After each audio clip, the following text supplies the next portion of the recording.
Phone నాకు ఇటు. అబ్బా ఈ ఇంట్లో ఫోన్ అయినా ఫ్యాన్ అయినా మన ఇద్దరికి కావా? మీ కొళ్ళు బాగాలేదు, పడుకోండి, నేను మాట్లాడతాను. హలో, ఎవరు?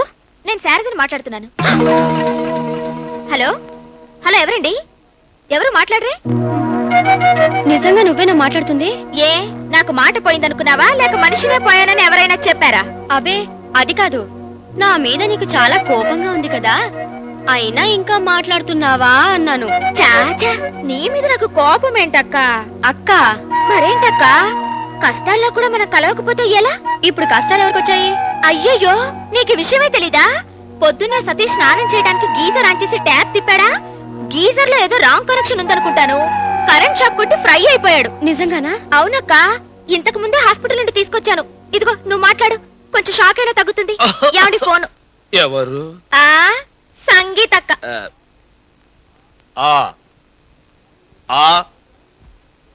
చెప్పు సంగీత. ఏమైంది? ఏమవుతుంది?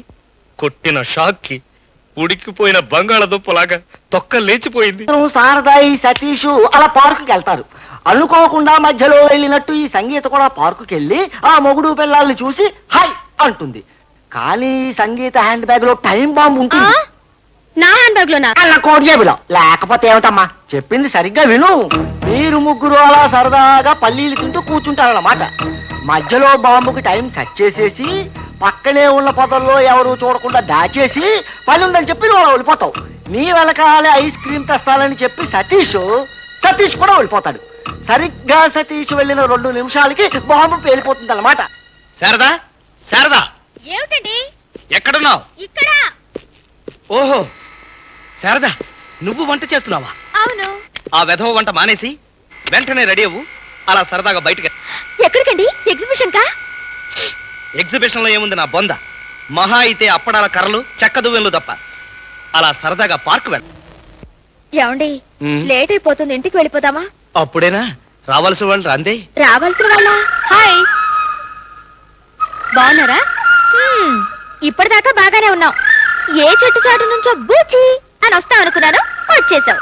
ఏం చేయను, ఇంట్లో బోర్ కొడుతుంది. నీకు తోడుగా రావడానికి నీ మొగుడైనా ఉన్నాడు, నాకెవరున్నారు? ఈ కుక్క పిల్ల తప్ప. అంటే నేను ఈ కుక్క పిల్ల ఒకటేనంటావా? అలా ఎందుకంటారండి, ఎంతైనా అక్కయ్య మీకు మిస్ అయిన మిస్సెస్ కదా. నాకు మిస్సెస్ కావాలని ఎంతో మంది అనుకుంటారు. అనుకున్న వాళ్ళందరూ అయిపోతారా? ఊరుకోండి, అక్కయ్య బాధపడుతుంది. ఎందుకంట? నువ్వు మిస్సెస్ అయినందుక, తను కాలేకపోయినందుక అయిందా? నిజంగా ఇలాంటి నిజాయితీ గల భర్త దొరకటం నీ అదృష్టం అక్క. ఏం అదృష్టంలే అక్క, సంసారం అన్నాక ముందేం జరుగుతుందో వెనకాలేం జరుగుతుందో చూసుకోవాలి. నీలాంటి నిజాయితీ గల భార్య ఎప్పుడు ముందు చూపుతూనే ఉండాలి, వెనక చూపుతూ ఉండకూడదు. సరే నేను బయలుదేరుతాను. అదేంటక్క, కాసేపు కూర్చొని వెళ్ళొచ్చుగా. వెళతానుంటదిగా, వెళ్ళని. ఆ అమ్మాయి వెళితేనే కదా నేను వెళ్ళి ఐస్ క్రీమ్ తీసుకొచ్చేది. అదేమిటండి, అక్క ఇన్నప్పుడే ఐస్ క్రీమ్ తీసుకురావచ్చుగా. అదా తేవచ్చనుకో, కానీ ముగ్గురికి 30 రూపాయలు డబ్బు వేస్ట్. వద్దొద్దు, నాకు ఐస్ క్రీమ్ పడదు, నేను వస్తాను. వెళ్ళి వెళ్ళి. ఇదిగో అక్క, ఏమిటో ఎందుకు వచ్చిందో ఎందుకు పోతుందో. పోయే కాలం వస్తే అంతే, ఎవరు పోతారో ఎప్పుడు పోతారు. నేను వెళ్ళి ఐస్ క్రీమ్ తీసుకొస్తా. అబ్బా, నాకు ఇప్పుడు ఏం తినాలనిపించడం లేదండి. నేను వెంటనే ఐస్ క్రీమ్ తినకపోతే కడుపులో మంటతో పేలిపోతాను. ఇక్కడ కూర్చో. త్వరగా రండి.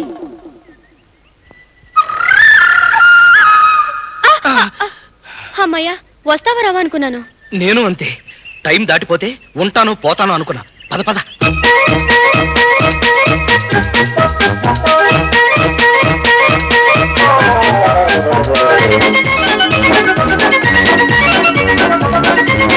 పీడ విరగడైపోతుంది, ఇక మనం హాయిగా పెళ్లి చేసుకోవచ్చు డార్లింగ్. అయ్యో హోండా, ఇందులో బాంబు ఉందే.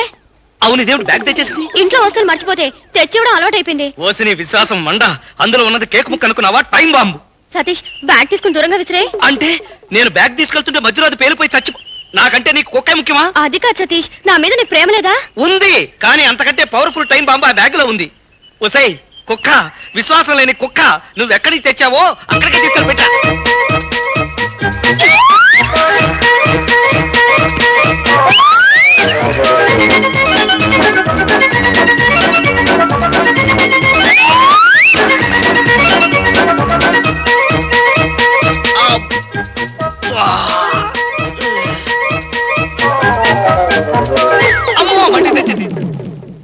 ఓసింది కుక్కల నక్కల పేక, బాంబు పేలితే బద్దలైపోతావే. అయినా ఒంటి నిండా బొచ్చే గాని బుర్రలో ఇంత మెదడన్నా లేకపోతే ఎలాగా? నువ్వెవన్నా అజారుద్దీన్ అనుకున్నావా? క్రికెట్ బంతి తెచ్చినట్టుగా బాంబు తెచ్చావు.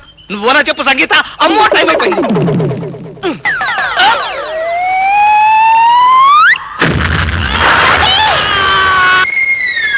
బాధపడకండి, నేను బతుకున్నంత కాలం మీకు ఏ ప్రమాదం జరగదు. ఆ మాయదారి బాంబు పెట్టిన దొంగ చచ్చినాడెవడో అది వారి చేతిలోనే పేరుంటే బాగుండేది. 3వ తరగతి పుస్తకంలో చెడపుకురా చెడేవని నీతి చదువుకున్నాను. అది నిజమయ్యేది.